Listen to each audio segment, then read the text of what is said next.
غنشاركوا معكم البشنيخه اللي كانت تحت الطلب ديال العديد من المتتبعات. كنتمنى تنال الاعجاب ديالكم. صراحه كتجي رائعه وبنينه بنينه بنينه في الماكله، وغتجربوها وهانتوما غادي تشوفوا كتجي ولا اروع. صراحه ندوزو طريقه التحضير ان شاء الله. بالنسبه للدقيق، اي نوع ديال الدقيق، المهم يكون الفورس، ماشي مشكل يكون العادي. بالنسبه للجوج كيسان ديال الحليب ما يكونوش عامرين، وضروري من هذه العجينه ديال البشنيخه نديروا الحليب، حيت كما كنقولوا راه الحليب كيعادل الماء، وانما بحالو زعما بحال الماء. ماشي مشكل. دابا هنا في البشنيخه ضروري خصنا نعجنوها بالحليب. هاد 4 كاس ديال الخل راه فيه 4 ديال المعالق كبار ديال الخل. الكاس هذا كاس ديال الزهر، انا مستعمله الزهر البلدي. كيف كتعرفوا انا دائما كنستعمل الزهر البلدي. صافي. وبالنسبه للخميره المعجونه، راه راكم عارفين الخميره المعجونه كتعطينا واحد، كتنفخ لنا شويه البشنيخه وكتردها لنا زوينه. هذه ما غنقولوش عليها مجعبه حيت ما غتجيناش مجعبه، وانما كتجينا فتيه وزوينه. ضروري من هذه الطريقه اللي غندير، حيت مرحله مهمه باش كتجينا سهله في العجينه، ما كتصعبش علينا، وكذلك كتجينا فتيه. هي انني خصني نبسس العجينه بهاد الزبده 250 غرام. من بعد ما ذوبتها بلا ما غنحتاج نصفيها، غنديرها كامله، حيت فاش كتكون النوعيه الجيده كتكون زوينه.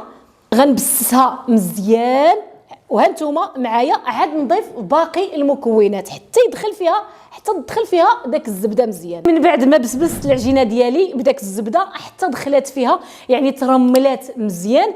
دابا غنضيف نيت في نفس الكاسرونه ديال الزبده، غنضيف داك 2 كيسان ديال الحليب، و4 كاس ديال الخل، وكاس ديال الزهر، وغنشعل النار، وغنضيف راس ديال المعلقه ديال الخميره المعجونه. غنضيف شويه ديال الملحه، قبصه ملح، وغنضيف الخميره د الحلوه وكذلك الفاني، وغنعاود ندخل هذا الشيء في الطحين. غنكب السوائل على النواشف ديالي وغادي نجمعها، ما غندلكهاش. وحاجه مهمه خطأت فيها انا وما نبغيكمش تخطئوا فيها، انا غير صراحه غير تلفت فاش درت الماء يسخن والزهر درت الخل. ما خصاتش يدار الخل، غيتكلل الحليب. ديروا غير الزهر وداك الكاس د الزهر وداك 2 كيسان د الحليب وداك الخميره المعجونه هي اللي ديروها تسخن شويه، وعاد خويو الخل هنا. صافي. انا غير غنجمع العجينه، ما غنحتاجش ندلكها. وهذا القياس اللي عطيتكم ديال الحليب 2 كيسان ما عامرينش، والكاس ديال الخل عفوا ديال الزهر ما عامرش، يلاه كيجي في هذه العجينه نيشان تيجي فيها، ما كيشاتش حتى حاجه ما تتشات. صافي. غنجمع عجينتي وهانتوما معايا كيف شفتوا معايا، غير جمعتها، غير دخلت فيها داك الطحين. وبالنسبه للسوائل اللي كانت في الكاسرونه درتها كلها، يلا دخلت فيها. ما تبان لكمش انها راها جاريه. داك المده اللي كنخليوها ترتاح تيشرب الطحين داك السوائل وكتتقصح شويه حيت مبسسه بالزبده. صافي. غنغطيوها وغنخليها ترتاح واحد المده ديال 4 ساعه، وعاد نكورها. هانتوما معايا غير واحد النقطه مهمه، فاش ديروا الزبده ذوبوها وتبسبسوها في الطحين، يعني سرعوا شويه يديكم، تكون الزبده سخونه ماشي بارده، باش منين كندخلوها في الطحين ما كتكورش عندكم، تكور لكم. ولا قدر الله وتكورات لكم الزبده في وسط الطحين، ديروها في القزعه ودلكوها مزيان حتى داك الزبده تطلق في العجينه. يعني انا تنقول لكم هادو غير بعض النصائح، فاش غتجيو تطلقوها في الوراقه ما غاديش تطلق لكم مزيان، غتبقى الزبده مكوره في العجينه. يعني غير كنصحكم ان الزبده تكون سخونه. من بعد ما دازت 15 دقيقه العجينه ديالنا ارتاحت. دابا غادي نكورها.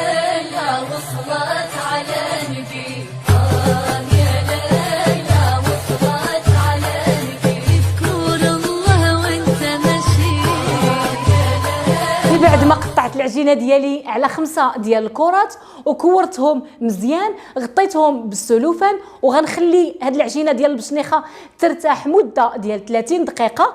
انا عندي موجوده عجينه اخرى كنت مصوباها ومرتاحه اكثر من 30 دقيقه، هي اللي غادي نخدم معكم دابا. غنهز حربول واحد كيف قلت لكم بحال شكل ديال الفقاص.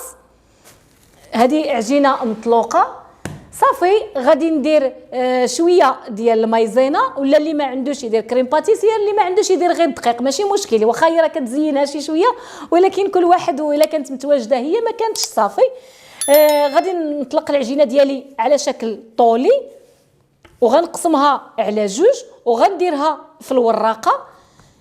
الوراقه انا عندي امبيريا، يعني احسن ماركه في الوراقات كاملين، ليها سنين وباقه كيف ما خديتها كيف ما باقا. السنينات ديالها نقيين تنخدم بهم دائما، الرزيزه كنخدم بهم المعسلات، وما عمرهم ما طرا فيهم شي حاجه. شوفوا حيت كتكون مطلوقه كتكون زوينه وسهله للخدمه.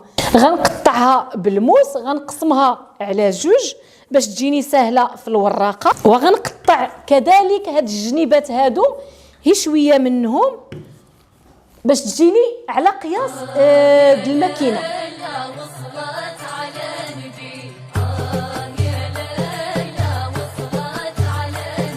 غنخبع هاد العجينه اللي بقات لي، ضروري ما خصهاش العجينه تنشف لي، ضروري تبقى في البلاستيكه. غندير شويه ديال المايزينا، غنزيد غير شويه نطلقها ماشي بزاف، غير شويه باش يجيوني الخيوطه رقيقين.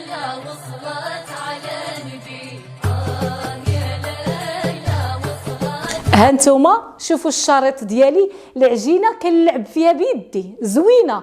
غير ديروا داك السوائل القياس اللي درت انا، وحتى نتوما غتجيكم هكا. كما قلت لكم الزبده ما تكورش لكم في العجينه باش ما تخسرها لكمش فاش تكونوا كتطلقوها. صافي دابا غادي نطلقها في الجهه ديال الرزيزه كي كتشوفوا معايا في بلاصه الخيوط.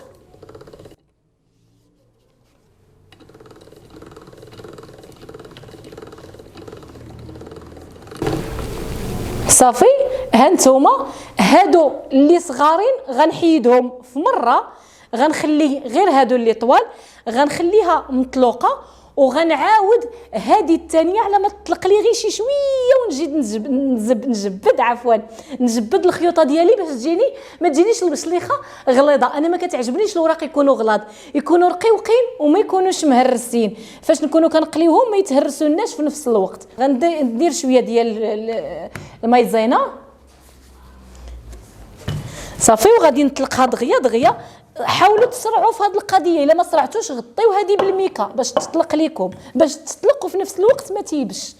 اول حاجه غندوزها في الورقه. هذا الرقم، هذا الرقم الثاني، رقم جوج ماشي في ديال الكعبه، هذه الكعبه راها رقيقه. وغنعاود ندوزها في ديال الرزيزه، يعني في ديال البشنيخه كذلك. حاولوا ما تقطع لكمش العجينه، دوروا دوره وحده. هانتوما حيت الا لعبتوا بالماكينه وبقيتوا كتحبسوا، يعني هكا نخدم بها حتى نسالي هذه نيشان، هكا نبقى غاده ما نحبش. الا حبست العجينه كتقطع لي. صافي عاوتاني غنخلي هذه، هانتوما شوفوها معايا، الا كان شي خيط صغير كنحيدو ما كنخليش باش ما يتحليش فاش نكون كنقلي. غنجمع هاد العجينه اللي بقات لي اللي شاطو كذلك في البلاستيكه، ضروري من البلاستيكه. غنرجع لهذيك الاولى. هانتوما غنحاول نجر غير شويه ماشي بزاف. هانتوما شوفوا ما حدي كتجر عندكم تقطع لكم، غير شويه كتجروها غير باش كيطول لينا داك الخيط. هانتوما صافي انا قديتها. دابا غادي نبقى نبرك بيدي بصبعاني على كل جنيب، نبرك عليه ونبرك مزيان باش ما تحلش في المقله. هانتوما كناخذ العبار وتكون هي صغيره ما تكونش كبيره، باش تجي انا كتعجبني البشنيخه تكون صغيره، تكون ضياريه ما تكونش سواقيه. يعني راكم عارفين السواقيه كتكون هاد الخيط تيكون غليظ ما تيكونش رقيق. صافي غنستمر على هاد الطريقه هادي، وراها سهله، راه ما صعيباش. عندكم تبان لكم البشنيخه صعيبه، البشنيخه راه سهله على الشباكيه ما كتشدش الوقت. غنقطع. هانتوما انا ما غنستعملش هاد الشيء، شوفوا معايا خط صغير خط كبير ما غنستعملش انا هاد الشيء هذا. حيت الا استعملته ضروري راه غادي ما غيصدقليش. فهذا من الاحسن نجمعو ونعاود نخدم به، راه كتبقى البشنيخه هي البشنيخه، ما كيوقع فيها حتى شي حاجه. يعني واخا تعاودي تجمعي هاد العجينه غتقولي الثانيين اللي بالعجينه معاوده غيجيو خايبين، ما كيجيوش خايبين. كذلك الجهه الاخرى هانتوما خط كبير خط صغير، خيط كبير زعما خيط صغير. صافي دابا غادي نبقى نقطع وغنقطعهم كاملين وغنعاود العجينه نجمعها بين يدي مره اخرى. شوفوا غنقلب هذه ديالي، غندري واحد الدورات خفيفه باش تعطيني داك الشكل الزويون اللي بغيت. صافي هو هذا غنعاودهم كاملين غنعاودهم باش نبرك عليهم من الجنب باش ما يتحلوش ليا. انا درتها صغيره وصغيره بزاف ماشي مشكل، كتجي حليلوه، كتجي حتى في الشوفه زوينه.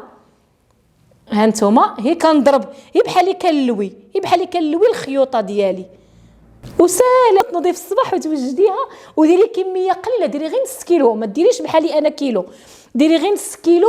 وإلا بغيتي كاع ديريها تعجنيها في الليل ولا غد ليه، راه واخا تتبقى في الثلاجه هكا راه ما كيوقع ليها والو. شوفوا معايا هانتوما فين ما لقيت شي وحده جيت نعقدها ولقيت الخيط طاير كنحيدو في مره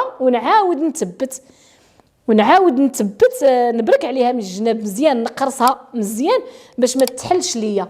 هانتوما راه ضروري كتلقاو وحيده ولا جويجات في هذا ضروري.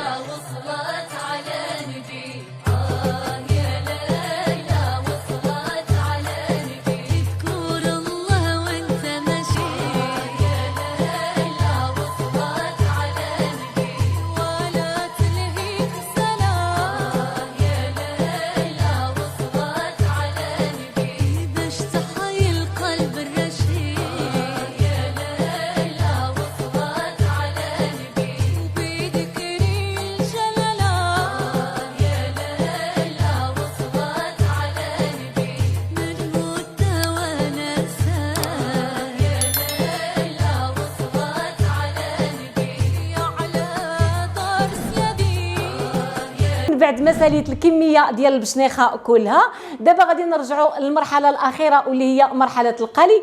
من بعد ما درت الزيت في المقله حتى سخن، دابا غادي نبقى نرمي البشنيخه. ها هي في البلاصه كتبقى كتطلع.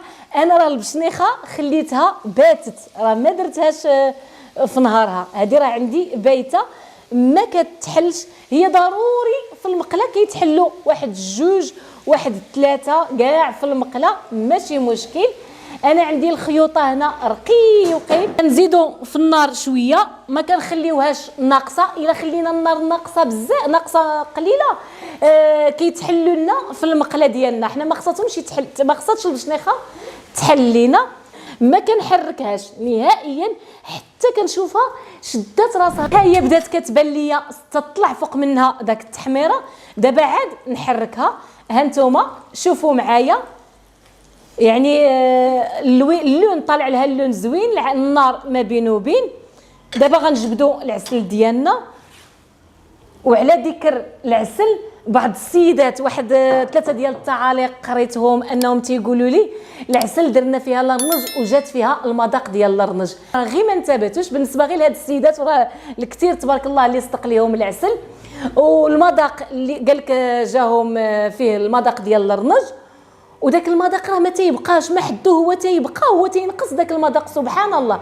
وفاش كديريه في الشباكيه اولا في المعسلات ديالك وتحيديهم وتخلي الشباكيه ديالك ولا المعسلات كيقطروا، ما كتبقاش داك الريحه ديال لرنج بزاف، ما كتبقاش نهائيا. المهم انتبهوا هذه المره، يعني انا غير تبعوني ما تلومونيش في شي حاجه تقولوا ان العسل جاكم لرنج به حامض. انا كثرت، انا قلت اللي ما فيهش الماء ديروا غير وحده، اللي ما فيهاش الماء هي اللي ديروا فيها 4 ولا 3. دابا صافي ها هي تحمرت. هانتوما شوفوا معايا خدات لون واحد، يعني اللون ديالها ذهبي زوين. صافي غنقطرها من العسل ونبقى نقطرها عفوا من الزيت ونديرها في العسل. صافي غندخلها غندخل البشنيخه ديالي في العسل كيف كتشوفوا، ما كتهرش، غير كتدخل فيها العسل ما كتهرش. غندوز نرمي قليه اخرى. غادي نقول لكم صراحه كتجي رائعه وبنينه بنينه بنينه في الماكله، وغتجربوها وهانتوما غادي تشوفوا كتجي ولا اروع صراحه. يعني فتيه هشيشه. نتمنى حتى نتوما تعجبكم، وان شاء الله غتجربوها وغتجيكم زويونه الا تبعتوا المراحل. انا كنقول وهذه غير نصيحه، اللي باغي يدير شي حاجه مثلا انت غتجربي هذه البشنيخه تبعيها من الاول حتى الاخر. يعني ربما انت تجربي تفوتك نصيحه، ربما من الاحسن يعني اللي عينو باغي يدير شي حاجه يتبعها ويركز معايا، وان شاء الله 100% غادي تصدق. يعني كيف انا ما غيمكنش نحط شي وصفه ما صدقاش، ولا غادي ندير شي واجهه في شكل ونقدم تقديم في شكل، راه ما يمكنش، راه نهائيا ما يمكنش. دابا غادي نحيد البشنيخه ديالي من العسل، شوفوا معايا زوينه زوينه ورقيقه، الخيط رقيق ديال البشنيخه.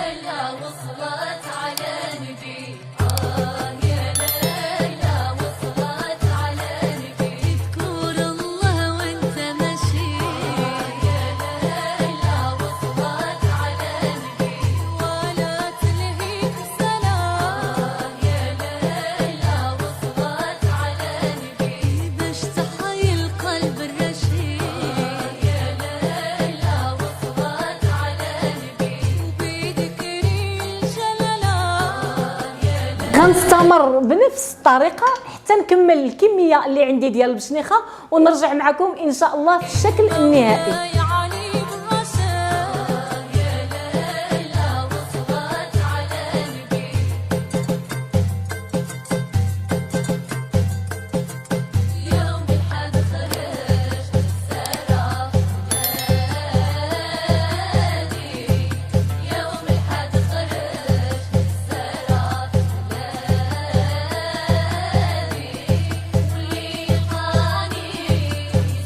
وصلنا لنهايه الحلقه. هذه هي البشنيخه ديالنا، كتجي على هذا الشكل صدقوني كتجي رائعه وهشيشه وفتيه وزوينه.